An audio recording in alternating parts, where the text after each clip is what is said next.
오늘 우리 함께 살펴볼 하나님의 말씀은 출애굽기 20장 7절입니다. 출애굽기 20장 7절 우리 천천히 함께 읽겠습니다. 너는 내 하나님 여호와의 이름을 망령되게 부르지 말라. 여호와는 그의 이름을 망령되게 부르는 자를 죄 없다 하지 아니하리라. 아멘. 우리 한 번만 더 천천히 읽어봅시다. 너는 내 하나님 여호와의 이름을 망령되게 부르지 말라. 여호와는 그의 이름을 망령되게 부르는 자를 죄 없다 하지 아니하리라. 아멘. 이것이 제3계명입니다. 제3계명. 자, 제3계명을 내 마음에 새기는 것처럼 우리 한번 안보고 해봅시다. 시작. 너는 내 하나님 여호와의 이름을 망령되게 부르지 말라. 아멘. 이걸 꼭 마음에 새기시면 좋겠습니다. 자, 우리는 지금 십계명을 생각해 보고 있습니다. 이 십계명은 크게 두 부분으로 나눠 볼 수 있다고 했습니다. 제1계명부터 제4계명까지는 누구에 대한 내용이죠? 하나님에 대한 계명이고, 제5계명부터 10계명까지는 이웃에 대한 계명입니다. 그러니까 우리는 이 세상에서 두 대상과 더불어서 사는 것이에요. 첫 번째는 하나님, 두 번째는 이웃. 하나님과 이웃과의 관계 속에서 우리가 살아가는 겁니다. 그게 우리 인생이에요. 나 혼자 살라고 하나님이 만드신 게 아니에요. 관계 속에서 살라고 하신 거예요. 첫 번째 누구요? 하나님. 두 번째 이웃들. 근데 이 두 대상에 대해서 우리가 어떻게 해야 하는지 하나님의 뜻이 있다는 겁니다. 하나님을 아무렇게나 대하면 안 되고 이웃들도 아무렇게나 대하면 안 되는 것이에요. 하나님의 뜻을 따라서 대해야 하는 것이죠. 자, 지난 시간까지 우리는 1계명과 2계명을 생각해 봤지요. 자, 제1계명이 우리가 예배하는 대상에 대한 것이라면 누구를 예배해야 되느냐, 이 문제를 다뤘다면 2계명은 뭐였습니까? 2계명은 어떻게 예배해야 하는가? 어떻게? 그러니까 하나님이 기뻐 받으시는 예배가 따로 있는 겁니다. 아무렇게나 예배하면 안 되고 하나님이 원하시는 방식을 따라서 예배해야 되는 거예요. 우리가 예배해야 하는 분도 결정되어 있고 어떻게 예배해야 되는지도 말씀해 주신 겁니다. 그렇다면 제3계명은 뭐냐면 그렇게 하나님을 예배하는 사람들이 갖춰야 할 태도 또는 자세에 대한 겁니다. 자, 우리가 하나님을 예배하잖아요. 근데 하나님을 예배할 때 내가 갖춰야 하는 내가 필요한 태도가 있다는 거예요. 자세가 있다는 거예요. 그 부분을 다뤄주고 있는 겁니다. 오늘 우리는 이 3계명을 생각해 보면서 나는 어떤 태도로 하나님을 예배해 왔는가? 어떤 태도로 하나님을 예배하고 있는가? 이걸 짚어봐야 하는 겁니다. 자, 제3계명을 다시 보시면 너는 내 하나님 여호와의 이름을 망령되게 부르지 말라고 하고 있습니다. 하나님 여호와의 이름을 망령되게 부르지 말라고 하는데 이 망령되다는 게 뭐냐면 아무렇게나 함부로 거짓되게 이런 뜻이에요. 아무 마음 없이 아무렇게나 함부로 헛되게 거짓되게 뭐 이런 뜻입니다. 하나님의 이름을 그렇게 망령되게 부르지 말라 또는 사용하지 마라. 하나님의 이름을 함부로 사용하지 마라. 이런 얘기예요. 이런 계명. 하나님의 이름을 사용한다는 게 뭔지 제가 설명을 해드리겠습니다. 여기 보니까 하나님 여호와의 이름이라고 말을 하고 있는데 이런 거예요. 여러분, 온 우주 만물을 창조하시고 다스리시는 그분이 계시죠. 그분이 계시잖아요. 이 세상의 역사를 통치하시고 심판하시는 그분이 계시지요. 우린 그분을 알지요. 우린 그분을 믿지요.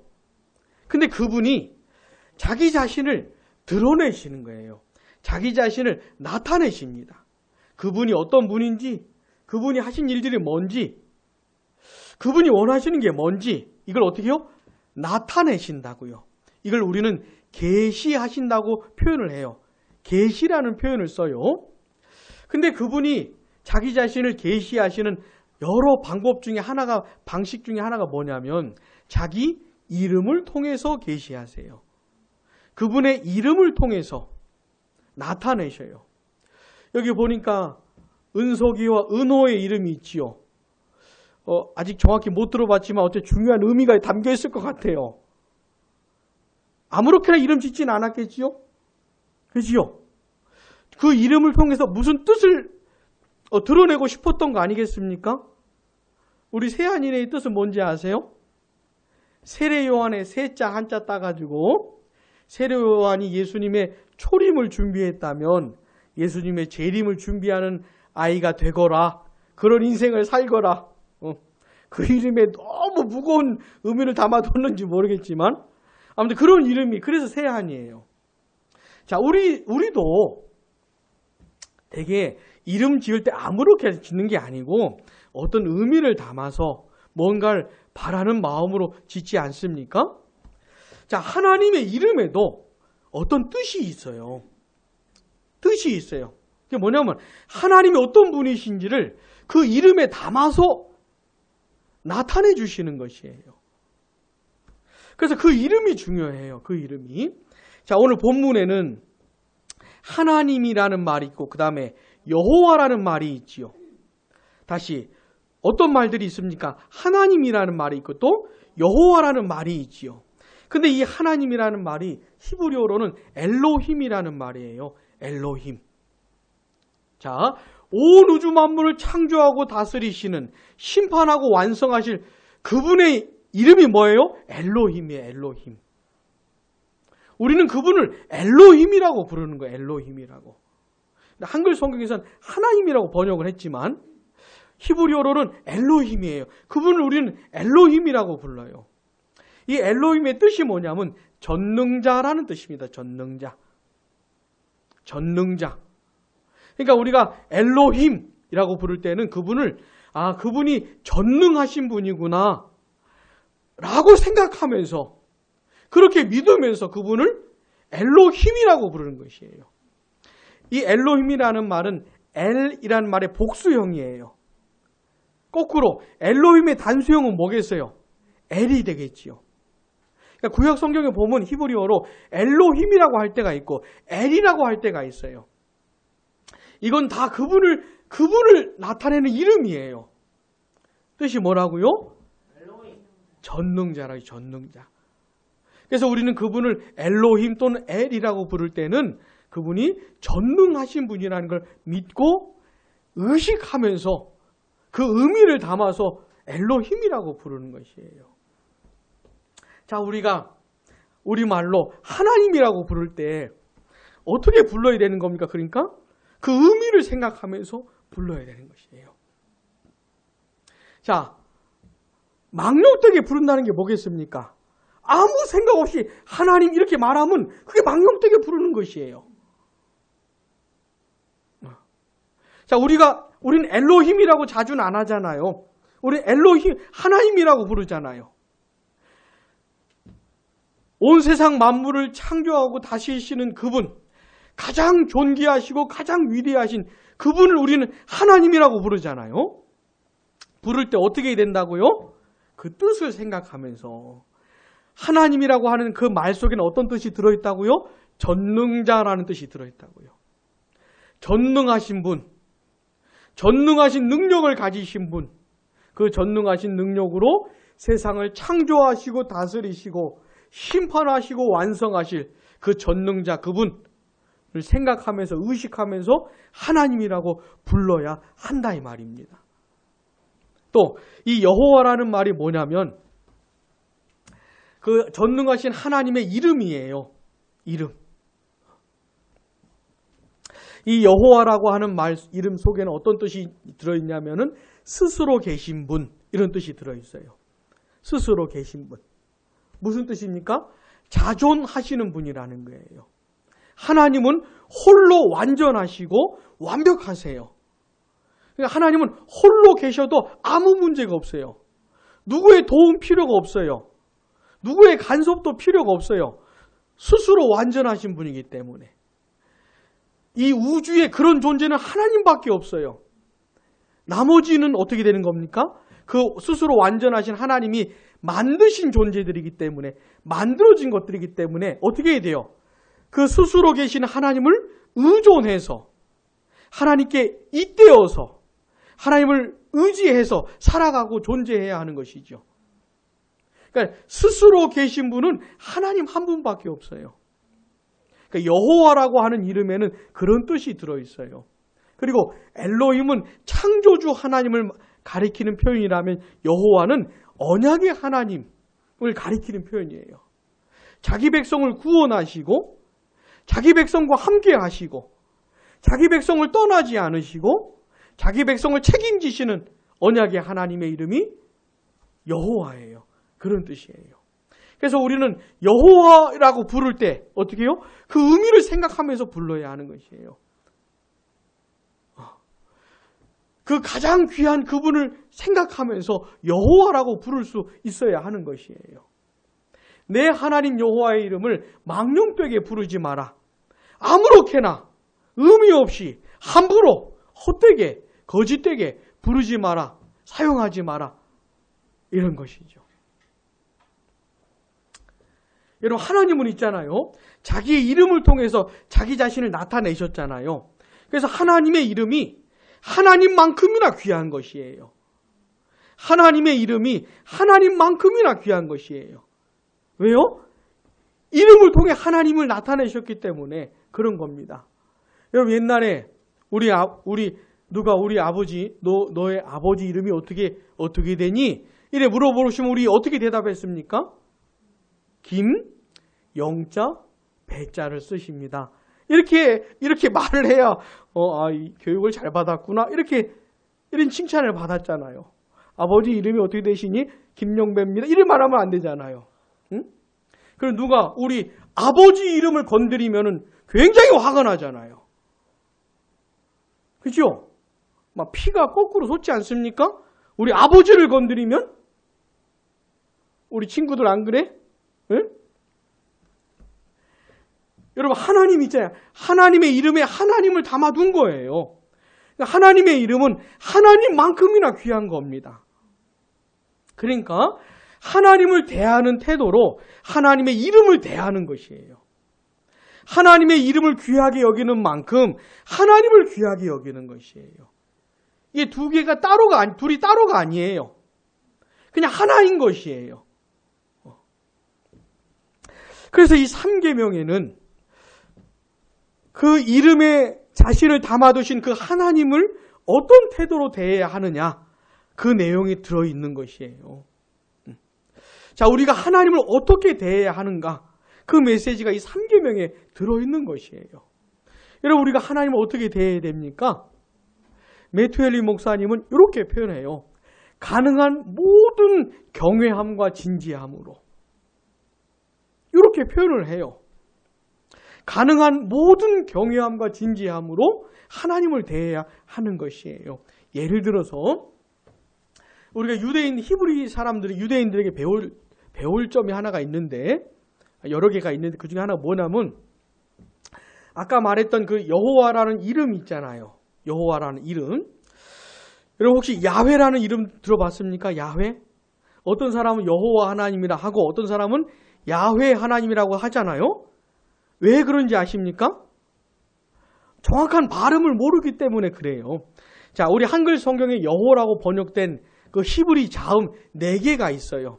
요드, 바브, 헤이, 바브, 헤이. 요드, 헤이, 바브, 헤이라고 하는 4개의 히브리 자음이 있어요. 이게 뭐냐면 하나님의 이름이에요.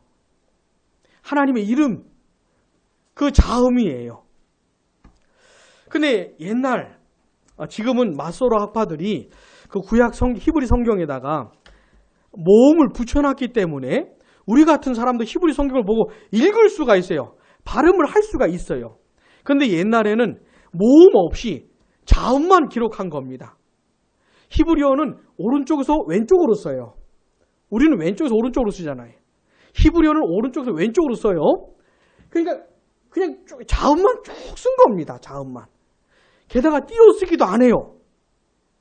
그냥 쭉 이렇게 한 겁니다. 이렇게 쭉. 근데 유대인들은 히브리 성경을 읽다 보니까 자음만 보고도 모음 발음을 할 수가 있는 것이에요. 발음이 전수가 되는 것이죠. 발음이. 얼마나 놀랍습니까? 그러니까 이 사람들이 예를 들어 기역, 지읒, 이응 이것만 보고 김종원 이렇게 읽는 것이에요. 이런 식으로. 놀랍지요? 근데 이 사람들이 구약 성경을 읽다가 그 여호와에 해당되는 4개의 자음이 있잖아요. 이게 하나님의 이름이거든요.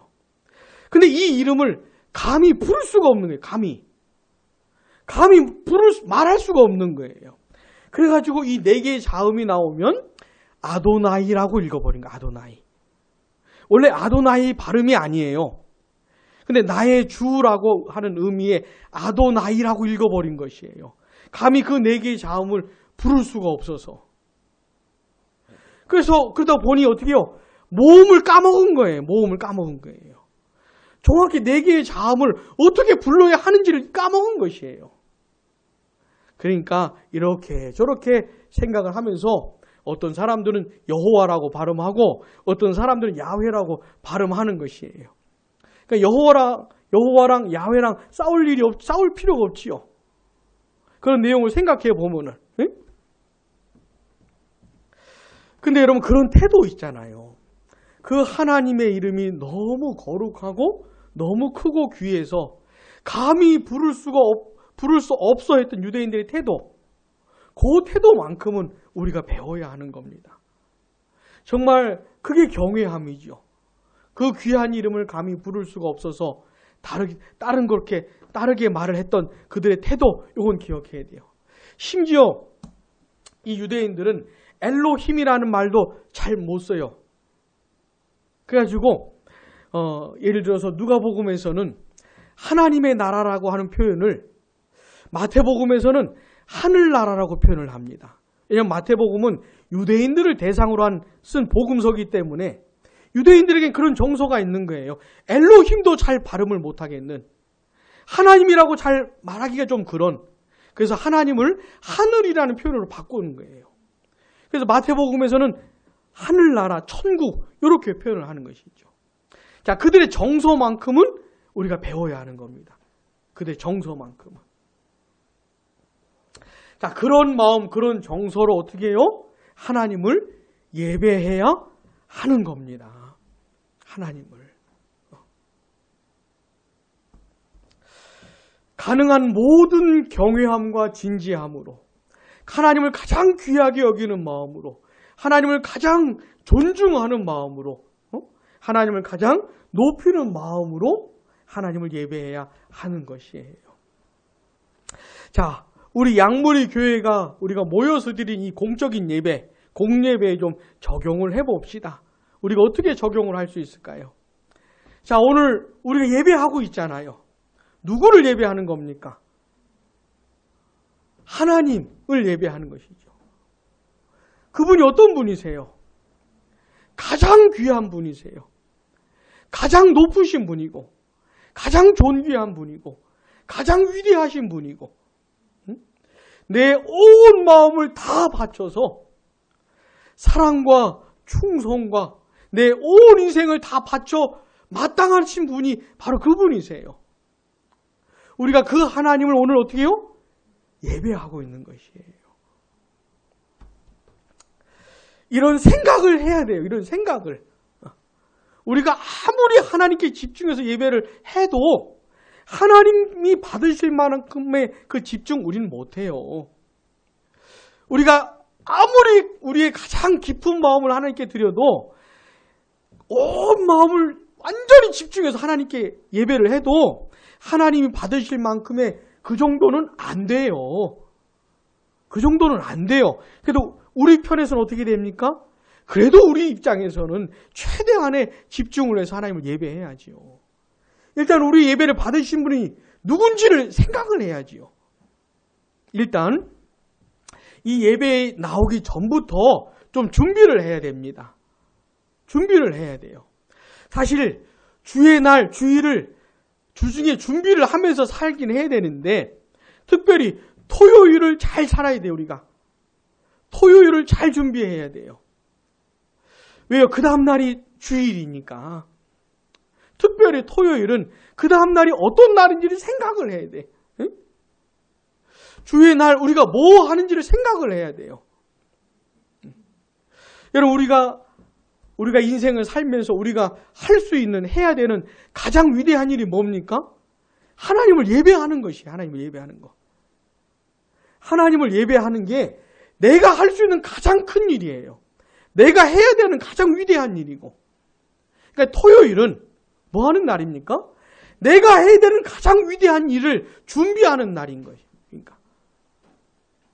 그러니까 토요일은 특별히 잘 보내야 돼. 그 다음 날이 무슨 날인지. 그 다음 날이 하나님을 예배한다는 것을 많이 생각을 하면서 보내야 돼요. 그렇게 마음을 준비해야 돼요. 마음을. 응?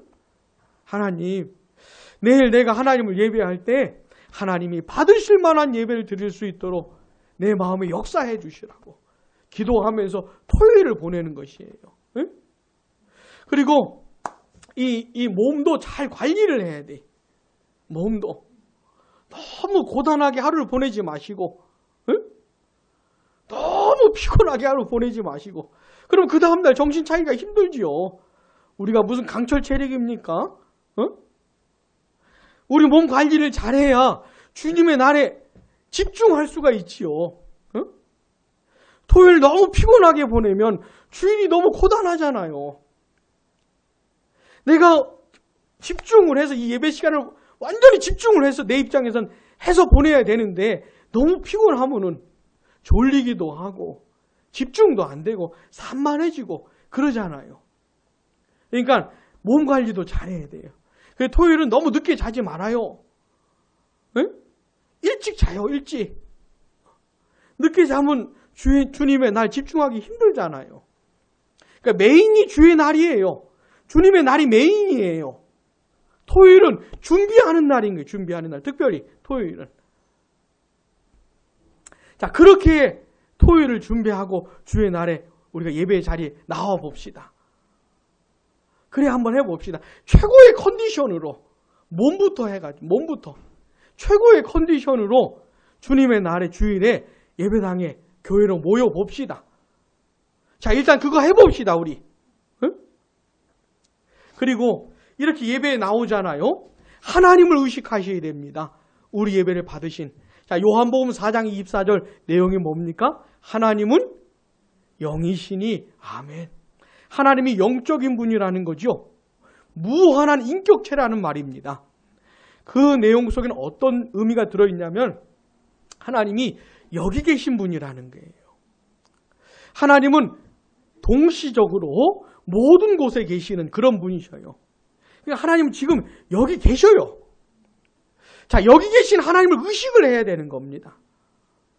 그 하나님께 예배하는 것이니 우리 예배를 받으시는 하나님을 의식을 안 하면 그게 무슨 예배가 되겠어요? 그죠? 무슨 예배가 되겠어요? 하나님을 의식하고 생각하면서 예배를 드려야 돼요. 자, 우리 예배 시간에 뭐 합니까? 찬송 부르죠? 찬송 부를 때 누굴 생각해야 됩니까? 하나님을 생각해야 돼요. 특별히 찬송가 가사에 하나님이라는 말 나올 때, 주, 예수 이런 말 나올 때 집중해야 됩니다.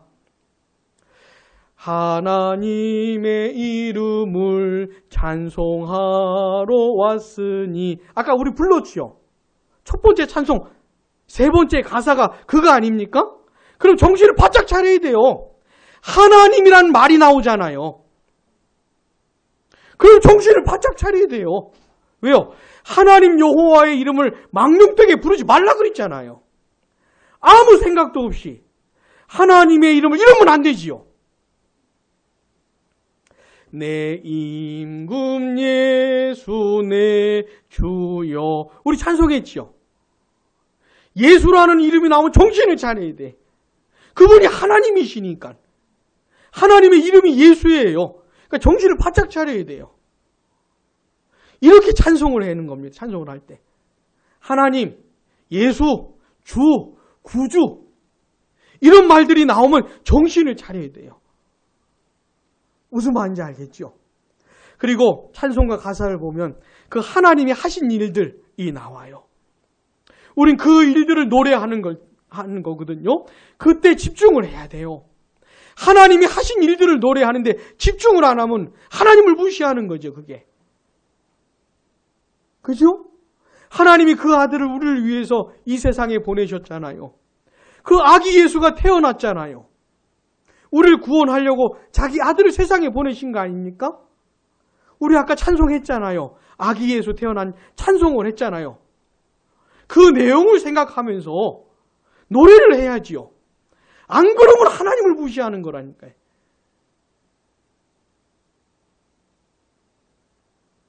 아무 생각 없이 아무 하나님 의식도 없이 하나님이 하신 일들 기억도 안 하면서 그냥 찬송가 가사만 따로 노래를 부르면 그게 망령되게 부르는 것이죠. 우리는 정작 하나님을 예배한다고 모였는데 3계명을 어기고 있는 거죠. 그러니까.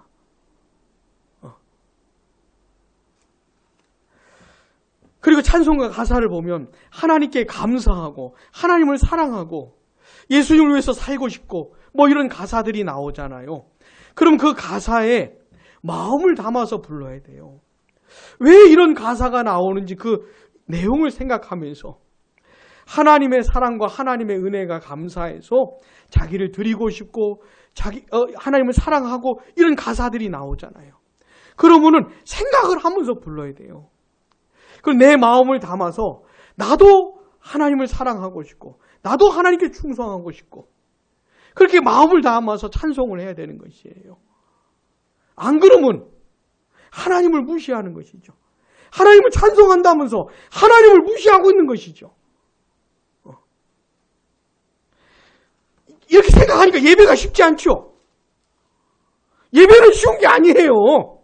누가 예배는 쉽다 그랬습니까? 자, 하나님 생각 아무것도 안 하고 그냥 가벼운 마음으로 나와가지고 앉았다 가면은 그게 예배하는 게 아니에요. 누가 그런 걸 예배라고 했습니까? 예배를 받으시는 하나님이 계신데. 그러니까 예배 시간 나와가지고 오늘 부른 찬송을 한번 가사를 좀 먼저 읽어보세요. 묵상을 하면서 해보세요. 이런 가사가 왜 쓰였을지. 그렇게 그런 마음으로 우리가 찬송을 하는 겁니다. 자, 기도할 때, 우리는 아직 주로 저만 기도하잖아요. 자, 기도하는 제가 중요하겠죠. 제가 누구에게 기도하는 겁니까? 하나님께 기도하는. 제가 하나님을 생각하면서 하나님께 기도해야 되겠죠. 기도를 들으시는 분이 하나님이니까. 제가 만약에 하나님 생각도 안 하면서, 자, 질문 하나 할게요. 저 같은 목회자가 하나님 생각도 안 하면서 기도할 수 있을까요? 없을까요? 없어야 되는데 얼마든지 가능해요.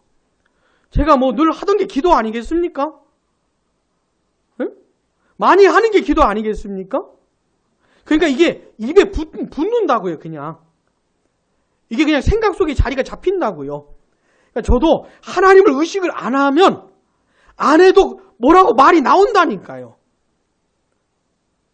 여러분 그런 순간 경험해보지 않았습니까? 내가 하나님을 생각은 안 하는데 온통 딴 생각들로 가득한데 내 입에선 무슨 말이 나오고 있어요. 가만히 보니까 늘 하던 내용을 뭐라고 쭝얼거리고 있는 것이에요. 여러분 이런 거 경험 안 해봤습니까? 이런 건 기도가 아니죠. 하나님을 무시하는 것이죠. 하나님을 생각도 안 하면서 하나님 아버지라고 부르잖아요. 주님이라고 부르잖아요. 망령되게 부르는 것이죠. 자, 저도 하나님을 의식하면서 하나님께 기도했고 특별히 하나님 아버지라고 부를 땐 그분을 생각하면서 불러야 되는 것이에요. 주님 그럴 땐 그분을 생각하면서 자, 제가 대표로 제가 기도하고 여러분들은 어떻게 됩니까? 그럼 그 시간에 여러분도 하나님을 생각하면서 같이 기도해야 되죠. 마음을 모아야지요. 제가 하나님 아버지를 부를 때 여러분들도 동일한 마음으로 하나님 아버지를 불러야지요. 제가 주님을 부를 때 여러분도 주님을 불러야지요. 제가 하나님을 향하듯이 여러분도 하나님을 향하는 마음으로 함께 기도해야지요. 그게 아니면 뭡니까? 하나님을 무시하는 거지요. 자, 설교할 때 설교가 뭡니까? 하나님의 말씀을 전하는 거잖아요. 찬송할 때보다도 기도할 때보다도 하나님의 이름이 훨씬 더 많이 나오는 시간이 설교 시간 아닙니까? 하나님이라는 말을 많이 하잖아요. 예수 그리스도라는 말을 많이 하잖아요. 그분을 많이 부르잖아요. 그러니까 설교 시간만큼 신중해야 될 시간이 없겠지요. 자, 설교자가 하나님을 말할 때, 예수님을 말할 때, 하나님이 하신 일들을 말할 때, 하나님 우리에게 원하시는 얘기를 할 때 하나님을 생각하면서 해야 되겠지요. 하나님이 여러분들을 향하신 하나님의 마음이 있을 거 아닙니까? 내 하나님 여호와 이름을 망령되게 부르지 말라라고 하는 하나님의 마음이 있을 거 아닙니까? 3계명에 담겨진 하나님의 마음 뜻이 있을 거 아닙니까? 자, 제가 그 하나님의 마음을 잘 담아가지고 그 하나님의 마음으로 전해야 될 거 아니겠습니까? 여러분들이 설교를 들을 때 그냥 사람의 말이 아니고 하나님의 말씀이 들리는 걸로 들려야 되지 않겠습니까? 설교자를 통해서 하나님의 마음도 전달돼야 되지 않겠습니까? 설교를 그렇게 해야 되는 것이에요. 하나님의 마음을 담아서 하나님을 의식하면서 설교를 해야 되는 것이에요. 여러분들도 어떻게 설교를 들어야 됩니까? 하나님 앞에서 들어야 하는 것이죠. 하나님 앞에서. 집중 안 하면 돼요? 안 돼요? 안 되죠. 하나님을 무시하는 거라니까요. 하나님을 무시하는 거라니까요. 하나님의 말씀이 선포되는데 딴 생각하고 있으면 그건 하나님을 무시하는 것이지. 뭐 하자는 거예요? 맘먹자는 거예요? 한번 해보자는 거예요? 하나님하고? 하나님을 아주 무시하는 거지요. 저도 설교자도 하나님을 의식하면서 전해야 하지만 듣는 회중도 어떻게 해요? 하나님 앞에서 들어야 되는 것이에요. 그러니까 설교 시간만큼 집중되는 시간이 없겠죠. 아주 그냥 초집중해야 되겠죠. 딴 생각하고 장난치고 마음 산만해지고 졸고 그러면 되겠어요? 안 되겠어요? 안 되죠.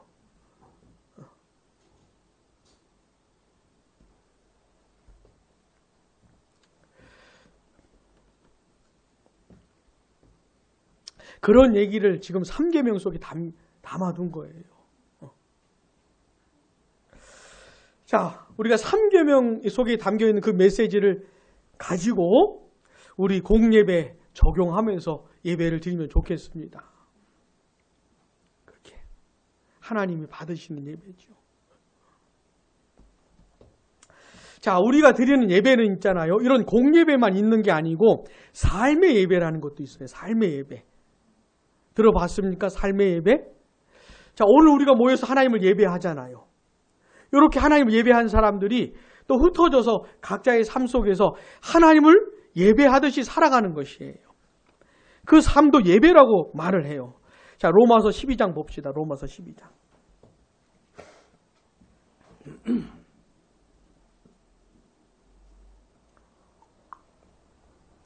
로마서 12장 1절, 2절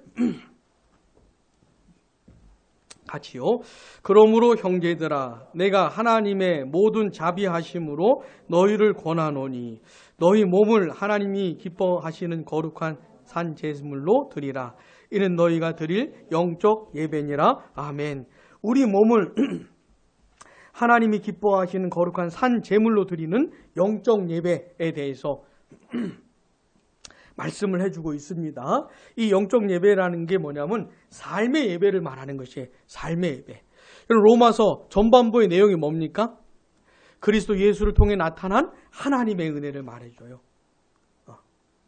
그리스도 예수를 통해서 우리를 구원해 주신 하나님의 엄청난 은혜와 사랑에 대해서 로마서 앞부분에서 쭉 얘기를 합니다. 그리고는 그 은혜를 받은 사람으로서, 말할 수 없는 은혜를 받은 사람으로서 이제 이 세상에서 어떻게 살아야 되는지를 12장부터 쭉 설명을 해요. 하나님의 은혜를 받은 자로서의 삶을 설명을 하는데 그 삶도 뭐라고요? 예배라고요. 예배.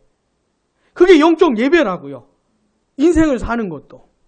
그러면 어떻게 살아가는 것이냐? 2절 같이요.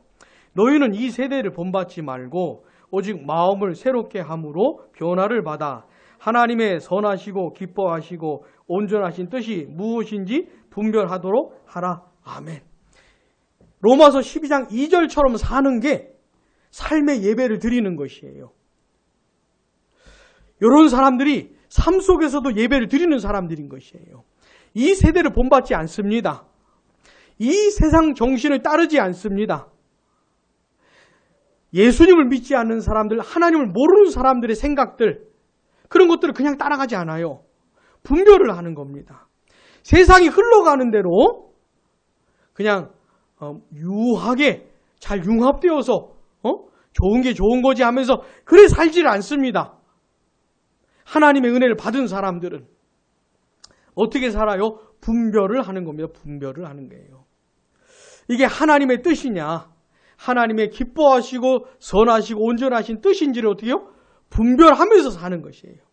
이게 하나님이 원하는 거냐 아니냐 이걸 따져가면서 사는 겁니다. 교회에서, 가정에서, 직장에서, 내 삶의 현장에서 어떻게 산다고요?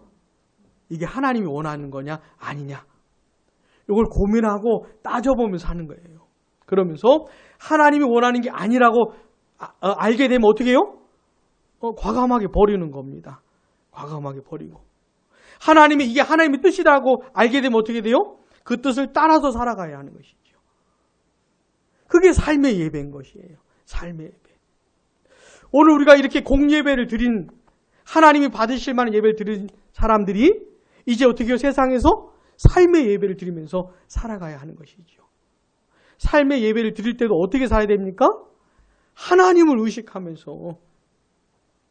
왜요? 내가 살아가는 그곳에 하나님이 계셔요. 내가 직장에 가면 직장에 하나님이 계셔요. 내가 있는 사무실에 하나님이 계셔요. 왜? 하나님은 영이시니까. 내가 집에 가면 하나님이 집에 계셔요. 내 방에 계셔요, 하나님이. 하나님은 영이시니까. 그 하나님 의식하면서 거기 계셔서 날 보고 계신 하나님 생각하면서 하나님이 원하시는 게 뭔지 고민하면서 살아가는 것이에요. 이게 삶의 예배예요. 자, 예수 믿는 사람들의 인생을 그냥 한마디로 뭐라고 표현할 수 있을까요? 예배하는 거예요. 예배하는 거. 모여서 예배하고 흩어져서도 예배하고 찬송하고 기도하고 이렇게 하면서도 예배하고 인생을 살면서도 예배하고 이렇게 하는 것이에요. 근데 3계명의 그 의미를 담아두고 그렇게 해야 하는 것이죠. 특별히 이 3계명을 생각하면서 한 가지만 더 생각해 보겠습니다. 하나님의 이름을 함부로 사용하면 안 됩니다. 예를 들어서 이런 게 있죠. 우리 대화할 때 하나님 말하지 않습니까? 예수님 말하잖아요. 주님 말하잖아요. 그때 어떻게 해요? 조심해야 됩니다. 조심해야 돼요. 하나님을 경외하는 마음 없이, 사랑하는 마음도 없이 그냥 아무렇게나 하나님이란 말을 하면 안 돼요. 그렇게 하면 안 돼요. 조심해야 돼요. 대화할 때도 조심하고, 심지어 어떤 사람은 농담할 때 하나님의 이름을 들먹일 때도 있어요. 농담하면서. 3계명을 어기는 것이에요. 누가 농담할 때 쓰라고 하나님의 이름을 가르쳐 준 거, 그런 거 아닙니다. 하나님의 농담할 때 하나님의 이름을 제일 많이 사용하는 사람들, 제일 많이 사용하는 부류가 어떤 부류인지 아세요? 저 같은 목회자예요. 신학생들, 이런 사람들이에요. 왜? 너무 자주 접하니까는 조심해야 되는 겁니다. 또 우리 하나님의 이름으로 맹세할 때 있죠. 맹세. 하나님의 이름으로 맹세하면 됩니까? 안 됩니까? 됩니다. 됩니까? 안 됩니까? 안 됩니다. 하나님의 이름으로 맹세해도 되고 맹세할 수 있어야 돼요. 사실은. 근데 하나님의 이름으로, 예수님의 이름으로 헛맹세를 하면 안 돼요. 거짓 맹세를 하면 안 돼요. 이게 하나님의 이름을 망령되게 사용하는 것이에요. 우리 보통 내 말을 잘 안 들어줄 때 내가 하나님 앞에서 맹세할게. 이런 말을 쓰기도 하는데 조심해야 됩니다. 문제는 뭐냐면 내가 아무리 하나님 앞에서 맹세할게 이렇게 아무리 말해도 아무도 안 믿어줘요. 이건 아주 심각한 거지요. 하나님의 이름으로 헛맹세, 거짓맹세 하면 안 됩니다. 그런데 하나님의 이름으로 맹세할 수 있어야 된다는 게 무슨 말이냐면 진짜 자기의 진심, 자기의 중심을 드러낼 때 하나님의 이름보다 더 크신 이름이 없기 때문에 하나님의 이름보다 더 거룩한 이름이 없기 때문에 나의 마음을 확인시켜주고 내가 이게 내 진심이라고 드러낼 때 하나님의 이름으로 맹세할 수 있어야 되는 것이에요. 왜냐하면 그 이름보다 더 크신 이름이 없기 때문에 내 생각, 내 마음이 얼마나 분명하고 확실하고 참된 것인지를 말해줄 때 하나님의 이름으로 맹세할 수 있어야 되는 거예요. 하나님도 자기 이름으로 맹세하셔요. 성경에 보면. 왜냐하면 하나님의 이름보다 크신 이름이 없기 때문에 하나님도 자기 이름보다 더 내세울 이름이 없는 것이에요. 하나님께서 하나님의 이름으로 맹세하실 때는 그것보다 확실한 게 없다는 겁니다. 그것보다 분명한 게 없다는 것이에요. 그래서 하나님의 이름으로 맹세하는 겁니다. 우리도 할 수만 있다면, 내가 정말 하나님을 존중하고 귀하게 여기고 거룩히 여긴다면은 그 하나님의 이름으로 맹세할 수 있어야 하는 것이죠. 또 그리고 그럴 때는 어떻게 해요? 목숨 걸고 지켜야지요. 목숨 걸고 지켜야지요. 그래 다른 사람들이 내가 하나님의 이름을 꺼낼 때 저 사람이 진짜 하겠다는 것이구나. 참된 말을 하는 것이구나. 이렇게 알아들을 수가 있지요. 맹세는 하나님의 이름으로 해놓고 하나도 지키지 않고 약속해놓고 하나도 안 지키고 그럼 그다음부터는 그가 무슨 말을 해도 안 믿는 것이죠. 하나님의 이름마저도 거짓 맹세 사용을 했으니 그런 인간을 어떻게 믿겠어요? 무슨 말인지 아시겠습니까? 여기에 하나님의 이름을 망령되게 사용하는 것이에요. 헛맹세하는 게. 자, 오늘 우리가 나눴던 3계명을 우리 꼭 기억하십시다. 내 인생 전체를 내 인생 전체의 방향을 설정해주는 계명이에요. 내가 이 세상에서 어떤 태도로 살아가야 하느냐. 하나님을 예배할 때, 인생을 살아갈 때, 말할 때 어떤 태도로 살아가야 되느냐. 이게 3계명이 말해주는 것이에요. 예배한다고 하면서, 찬송한다고 하면서, 기도한다고 하면서 얼마나 하나님을 무시하는지 몰라요. 얼마나 하나님을. 진짜 예배당이 터져나갈 것처럼 노래하면서도 하나님을 1도 생각을 안 하는 사람들이 얼마나 많은지 생각하고 고민하면서 우리 인생을 살아가면 좋겠습니다. 기도하겠습니다.